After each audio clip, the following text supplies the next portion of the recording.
Judas fooled everyone. That's what you got to understand. This was not some guy that everybody knew he was the bad guy. I mean, let's just go over to John chapter 13 for a minute this morning, and let's look at an event that took place at the Last Supper, the last Passover. In chapter 13, verse 21, it says, when Jesus had thus said, he was troubled in spirit and testified and said, verily, verily, I say unto you, that one of you shall betray me. Then the disciples looked one on another, doubting of whom he spake. Now there was leaning on Jesus' bosom one of his disciples whom Jesus loved.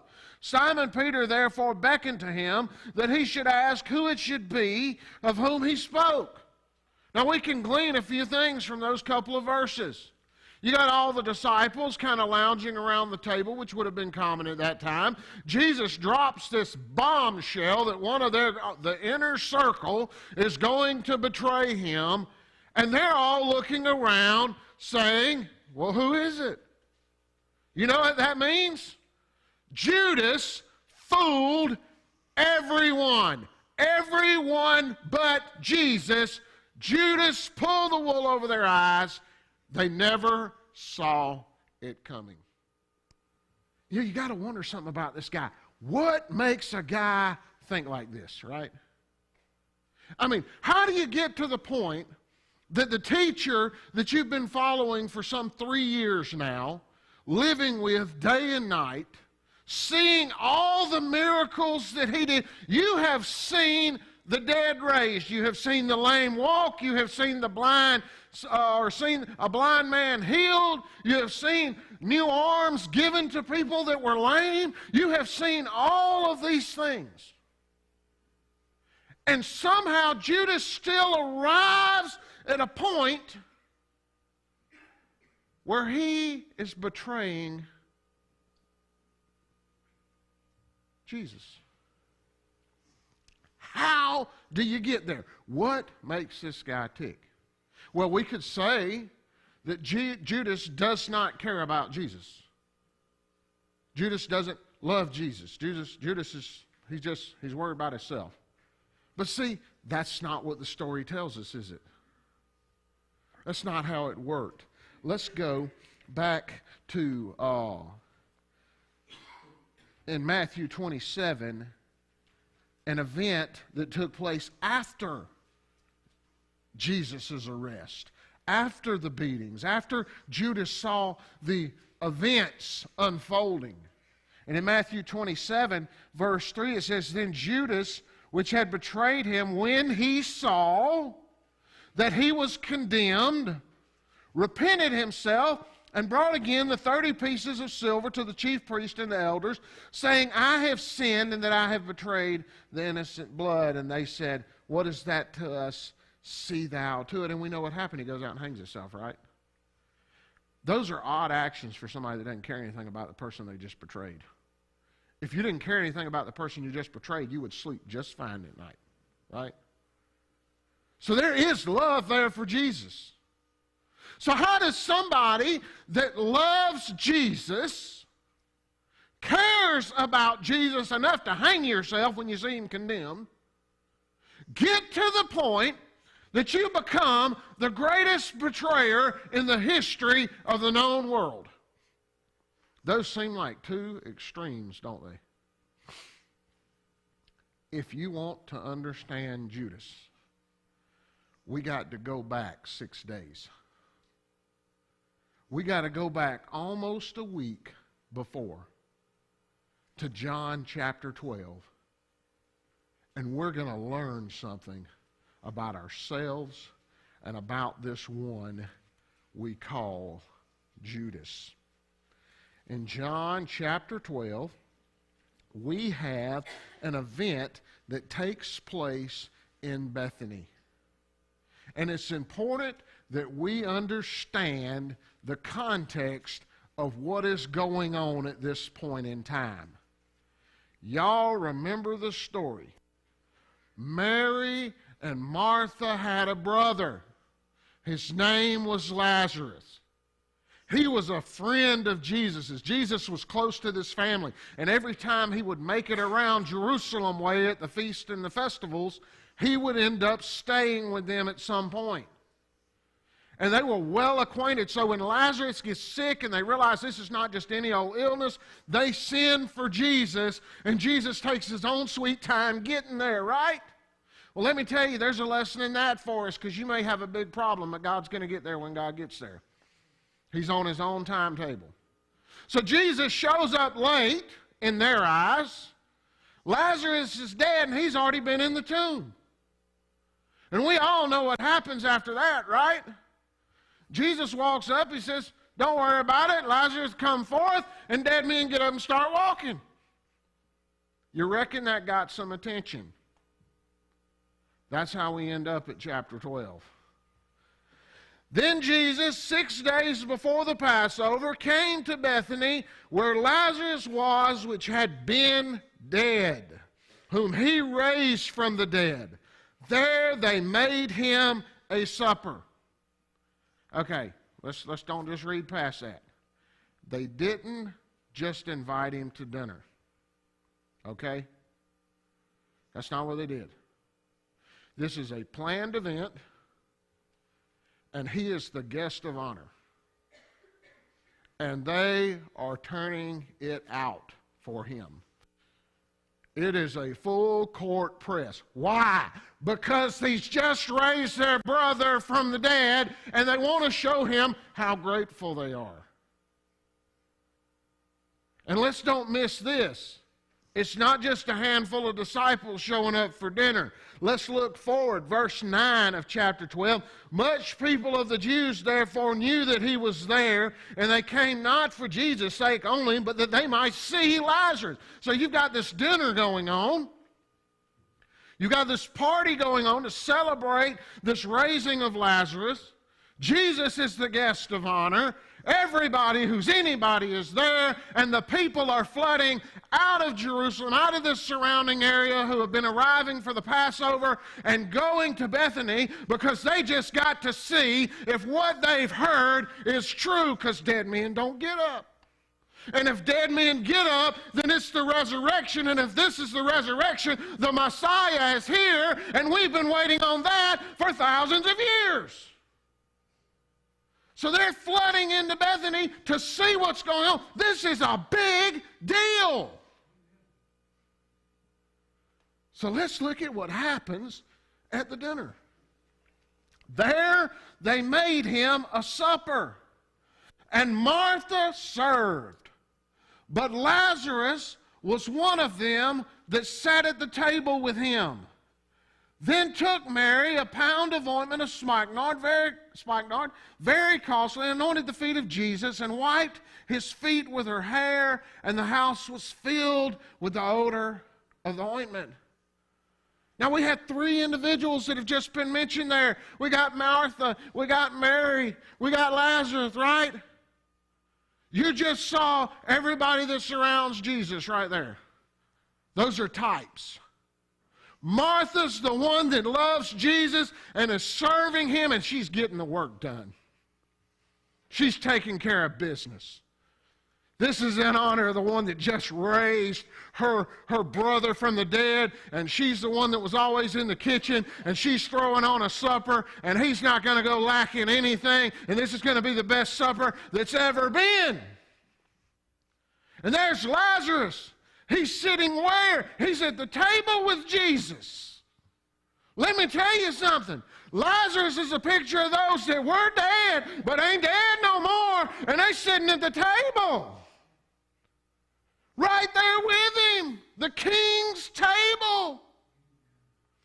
And then there's Mary. She's that person that's just so overwhelmed with what the blessing that Jesus has done for her, that she's just pouring out worship to him.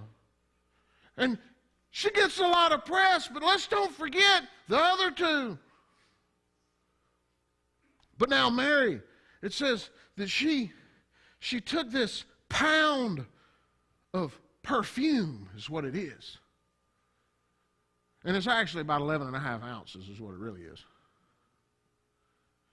This stuff, it tells us later in the next verse, is worth 300 pence. 300 denarii is what it actually says.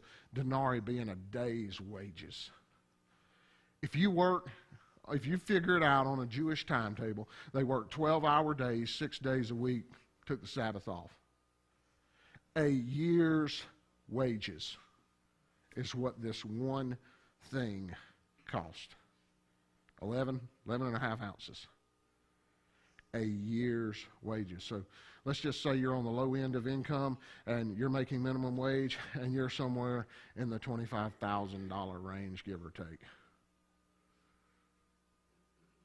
Wow.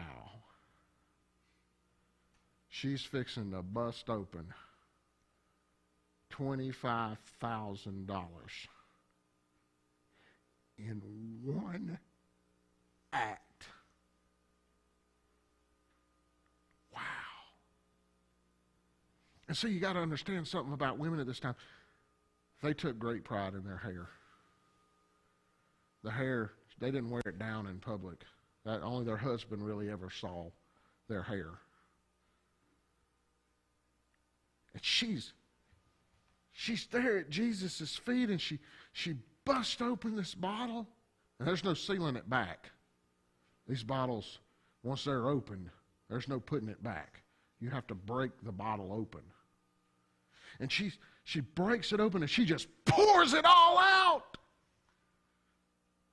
And she takes her hair, and she starts washing his feet with her hair. See, it was customary when somebody arrived for dinner to wash their feet, and that was the job of the lowest slave in the house. She's the owner of the house. And this gift tells you something. They're not broke.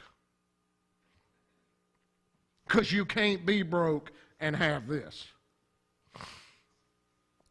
And she's down there washing Jesus' feet with her hair. There's nothing off limits here. So grateful. So thankful for the gift he has given to their brother. They haven't even received this gift. They're going to get it too. But their brother lives again. Death has no power over him. Jesus has called him out of the grave. Wow. But there's another person at the place, isn't there? There's that Judas guy. Let's look at what he says. Then saith one of his disciples, Judas Iscariot, Simon's son, which should betray him, just in case anyone missed who he was. Why was not this ointment sold for 300 pence, 300 denarii, and given to the poor? Let me tell you something about the Judases of the world. They will always veil their true intentions in a false concern for others. See, he can't just come up and say, why didn't you just give us the money? So he's got to throw the poor in there, right? Kind of justify that. Like, we could have done something better with this. I mean, that's basically what he's saying. We could have done this for some great thing. But look at what it tells us. This he said not that he cared for the poor, but because he was a thief and had the bag and bear what was put therein. See, he's the treasurer. He's the treasurer. Like half the church just looked at Robin. I want you to wrap your mind around this for a minute. Judas is the treasurer. Jesus is okay with this. Judas is stealing from the church. Jesus hasn't said anything, has he? Has he removed him from being treasurer? No. Isn't that what we'd expect? Jesus knows everything. He's God. Judas is stealing from the church, and he'd take that position and give it to somebody else, right? That's not what Jesus did. Matter of fact, let's go back even further. Jesus called Judas to be a disciple, knowing the whole time he was going to be the one betraying him. He let Judas walk with him for 3 years, let Judas eat with him for 3 years, never treated him any different than any other disciple that's there, and knowing the whole time he's the one that's going to put the knife in his back. You know why I believe Judas is even in here? Because it's easy to love your friends. But if you want to be Christ-like, you'll learn to love your enemies.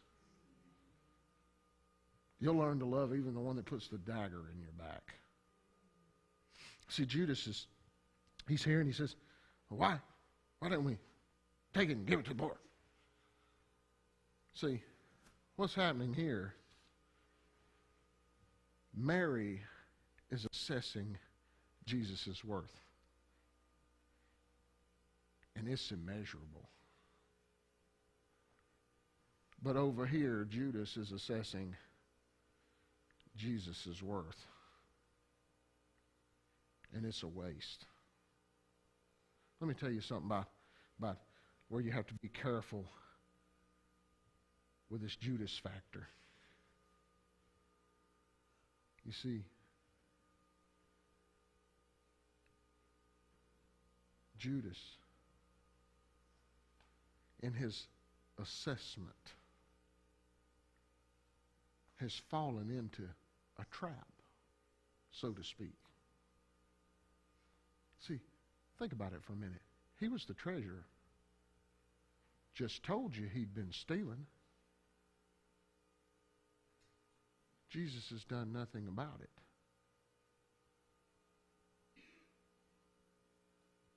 Jesus can be fooled.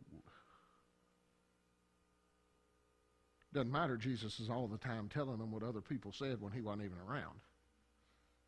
He did it to Nathaniel. Hey, when you were under that fig tree, don't you remember that? Where were you? Yeah. Thomas, when he said, unless I put my finger in the nail prints in his hands, I won't believe it. Jesus showed up and said, Thomas. See, Judas has forgotten something. He has allowed, and this is where I think many of us mess up today, he has allowed his familiarity with Jesus to cloud his eyes, his vision, into who Jesus truly is. See, he's allowed his familiarity with Jesus. He thinks he's on the inside. He's got a seat at the table, so to speak. He's the one in charge of the finances. I'm somebody. Jesus, give me this because everyone else couldn't handle it. I'm in charge of making sure that this operation continues. And in his familiarity, he began to steal. Do you think the first time he stole from him that maybe he had second thoughts and maybe he might have thought for a minute and said, this isn't a good idea. He pretty much knows everything. But he probably found a way to justify it, didn't he? He probably found a way to explain it away. And when he got away with it, wow, it got easier next time, didn't it? Let me tell you where a lot of people are at today. They have a relationship with the church. They're familiar with it. They know this Jesus guy. They spent a lot of time with him. They've been at the suppers. They've done all of that. But they're still going out and sinning, and because nothing happened, they think he's blind to it. Judas thinks because nothing has happened, he's pulled the wool over the eyes of Jesus. And he looks at this situation and he assesses Jesus' worth. And what Mary is doing is a waste. Let me tell you, when you get to the point that anything is too good for Jesus, you're here. See, never fails, never fails. Anytime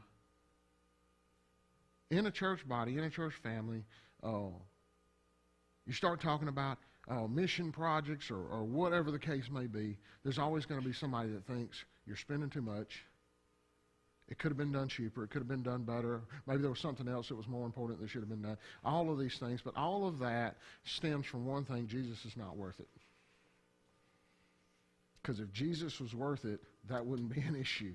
That 11.5 ounces that was not even Judas's, he is now looking at and saying, we should have done something different with that. He's forgetting one thing: it's not his. He's assessing his worth. But Jesus gives him 3 reasons why he shouldn't be doing that. Look at it. He says, then Jesus said, let her alone. Leave her alone. Against the day of my burying hath she kept this. Now there's 2 interpretations. That verse, commentators are all over the place with it. You have to decide what this is. What she kept. What is it? What is the this? What is the it? It's either the perfume or it's what she's doing. Now, one view is this, that it's the perfume, and that she's been keeping it for this moment through the providence of God. And that could very well be the case. That fact does not negate what's probably the deeper meaning of this. What is she celebrating? The fact that Jesus could raise the dead, right? Her brother is sitting there alive. In a couple of days, she's going to need that same faith. Because Jesus is going to be dead. And I'd like to remind you who was the first one at the tomb. See, he says, let her alone. Don't discourage her. What she's focused on right now is exactly what she needs to be focused on. He said, the poor, if you're really concerned about them, you have them always. They're not going anywhere. If that's really your concern, you got all the time in the world to help them. But there's a day of salvation. There's an opportunity, and when that door closes, it's not opening it again. And then the third reason is the one that we can almost completely miss if we don't think about it in context of the fact that Jesus always knew Judas would betray him. But me ye have not always. Think about that for a minute. Who's he talking to? He's talking to Judas, right? He didn't say Mary didn't have him always. He didn't say Martha didn't have him always. He didn't say Lazarus didn't. He said, you, Judas, will not always have me. Why? Because in a few days, Judas is going to hang himself, and he's going to hell, and he will never have Jesus again. He is in his final moments with Jesus. And what is standing in his way is his familiarity with him. He sees Jesus as his equal. He sees Jesus as one like himself. Let me tell you something. We better start remembering who it is we come to worship and who it is we come to serve. Because the longer you're in church and the longer you're around church, the more familiar you get with it. And when you do something that's wrong and the skies don't fall, it can start getting easier to overlook things. But Jesus isn't overlooking anything, is he? He knows exactly what's going on. And Judas is thinking because he got away with these little things, that maybe Jesus isn't all that. See, he's in it for what Jesus can give him, not what he can give Jesus. You'd better watch out today, my friends, because sin is everywhere. The devil's using everybody. And just because the skies don't fall don't mean God don't notice. He's paying attention. And if we're not careful, our familiarity with him is going to be our stumbling stone. Because we think we have a seat at the table, because we think we're the in crowd. Let me remind you, Judas did too. And in a few more days, he's going to be betraying the one he calls master. He's the snake in the grass. You see, in a few days, Judas is going to demonstrate what he thinks Jesus' worth is. He's assessing 25,000 too much. He's going to sell him for about 1,000 later. A little more, according to what day you want to figure the silver weight on. See, Judas has a very different assessment because he's been getting away with sin. Because God has not dropped the hammer. But God is loving and merciful and forgiving, and he gives us every chance. He gives us every possible chance until there's no other chance that you got. Let me tell you something. You know why Judas went to hell? Because he couldn't bear himself to go to the cross. While Jesus was being crucified, he was hanging himself. He's sorry, he's remorseful, all of that. But if ever one time he was the least bit repentive, and there's a difference in sorrow and repentance, if he'd ever been repentful, he'd have went to the cross and sought the forgiveness of the one he betrayed. Judas didn't have to go to hell. He chose to.